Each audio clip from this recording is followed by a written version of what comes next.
नमस्कार, रामराम मंडळी, कशा आहात तुम्ही सगळे? स्वागत आहे तुमचं माझ्या अजून एका नवीन ब्लॉगमध्ये। तर आज आपण मेथीपासून वेगळा पदार्थाचं करणार आहोत।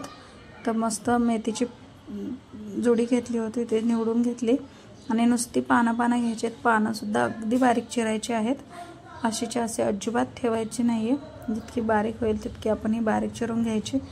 तर हे एक वाटी मेथीपासून आपण आज असं वेगळा असं बनवणार आहोत पदार्थ। वेगळा म्हणजे तुम्ही सुद्धा याआधी केला असेल किंवा नसेल तर बघा, या पद्धतीने बनवून बघा।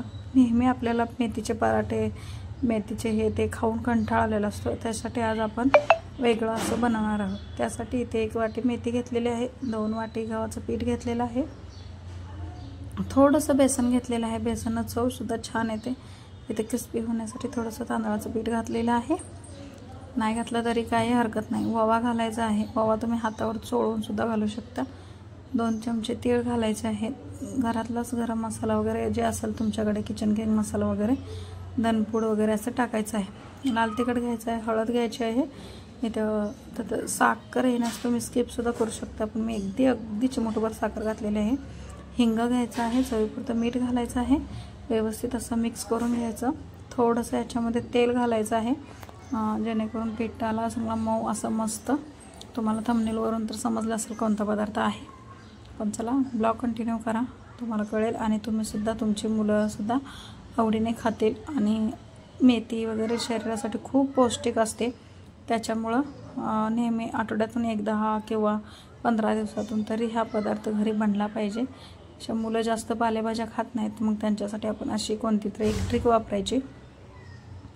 तर बघा, आपलं पीठ इथे मळून झालेलं आहे। आता हे पीठ आहे ना 10 ते 15 मिनटं, जितका तुमच्याकडे वेळ असेल तितका वेळ, किंवा अगदी 5 ते 7 मिनिटसुद्धा तुम्ही हे पीठ मळून घेऊ शकता ठेवलेलं आहे। आता बघा, पीठ अगदी मऊ लुसलुशीत आहे। आता याचे गोळे तयार करून घ्यायचे। आता आपण याच्या बनवणार आहोत पुऱ्या। तर जेवढे तुम्हाला हवे त्या आकारामध्ये, तुम्ही जाड हवे की पातळ हवे, मोठे हवे की छोटे हवे, अशा आकारामध्ये तुम्ही व्यवस्थित असे गोळे तयार करून घ्यायचे। आणि ह्या पुऱ्या एकदम अशा लाटून घ्यायच्या, जेणेकरून तळताना आपल्याला काही त्रास होणार नाही। बघा, इथे अगदी जाडही नाही, अगदी पातळही नाही, अशी मस्त गोलसर अशी पुरी लाटून घ्यायची आहे मस्त। आणि अशी पुरी केलेली ना व्यवस्थित अशी फुगते। इथे बघा, सगळ्या पुऱ्या अशा मस्त लाटून घेतलेल्या आहेत, एकदाच लाटून घेतलेल्या आहेत। पीठ लावल्यामुळे ते अजिबात चिकटण्याची शक्यता नाही आहे, तर अजिबात चिटकत वगैरे नाही आहेत। तर त्याचं टेन्शन नाही आहे की एकदम पुऱ्या लाटून घेतल्यानं पटापटा तळतं आणि आपला गॅससुद्धा कमी जातो, तेलसुद्धा कमी जळतं। त्याच्यामुळे ही ट्रिक नक्की तुम्ही वापरा। तर आता इथे बघा, तेल गरम करायला ठेवलेलं आहे। तेल गरम झालं की मीडियम आकारामध्ये गॅस ठेवायचा नाही आहे, जेणेकरून काय होईल की जर मग पुरी तेलकट अशी होईल। त्याच्यामुळे हाय फ्लेमवरतीच पुरी एका बाजूने फक्त 2दाच पलटी मारून घ्यायची आहे, जास्ती पलटीसुद्धा मारायची नाही आहे। मस्त अशी व्यवस्थित पुरी भाजून घ्यायची।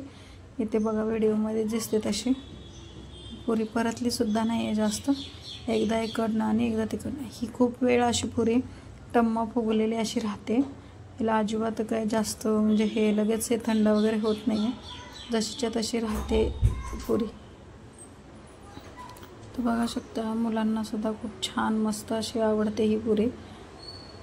तर तुम्ही हे आगळा वेगळा ह्या मेथीच्या भाजीपासून असं एक बनवता। नेहमी आपल्याला तेच खाऊन कंटाळा आलेला असतो, त्याच्यामुळे असे बघा, अशा पद्धतीने मस्त। आणि भाजीसुद्धा मुलांच्या पोटात जाते, त्याच्यामुळे नक्की एकदा हा ब्लॉग ट्राय करा, रेसिपी नक्की ट्राय करा। आणि कशी वाटली रेसिपी मला कमेंटमध्ये सांगा।